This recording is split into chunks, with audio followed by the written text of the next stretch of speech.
আপনি চাষি, অসুবিধা নেই। ভ্যান ড্রাইভার, অসুবিধা নেই। স্কুলের শিক্ষক কখনো আলিফ বাতা পড়েননি? নো প্রবলেম, ইনশাআল্লাহ। আমি একটা সূরা পড়বো আরবিতে, এরপর এটার বাংলা অর্থ পড়বো, দেখি আপনারা কিছু বোঝেন কিনা। ওকে? সাআলা সাইলুম বিআযাবিন ওয়াকি'।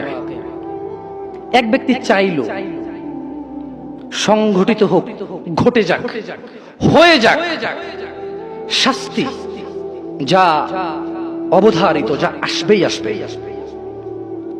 লিল কাফিরিন লাইসা লাহু দাফি'। কাফেরদের জন্য, কাফেরদের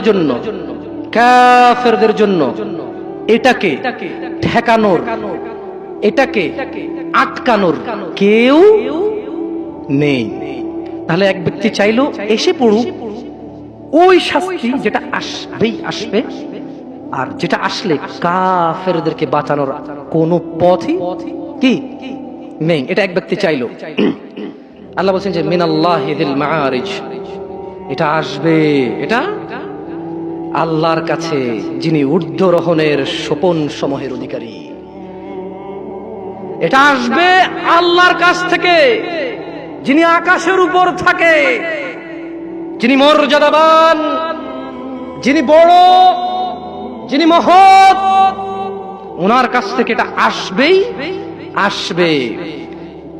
تعرج الملائكة والروح إليه في يوم كان مقداره 50,000 سنة। খেয়াল করবেন, ফেরেশতা এবং মানুষের আত্মা বা রূহ মরে গেলে যেটা বের হয়ে যায়, যেটা বের হয়ে গেলে আপনাকে মানুষ লাশ বলবে, মৃত বলবে, কোন কাজেরই না। আপনি সবার পায়ের নিচে। কোথায় আপনি? মরে গেলে কবর দেওয়ার পরে কি দিয়ে মাটি চটে? অপমান করে। তার মানে পা দিয়ে ছোটা অপমান না, এটা আল্লাহর দেওয়া বিধান, এটাই সম্মান। এটাই তখন কি? তখন এটাই সম্মান। কারণ আপনি তো মরে গেছেন,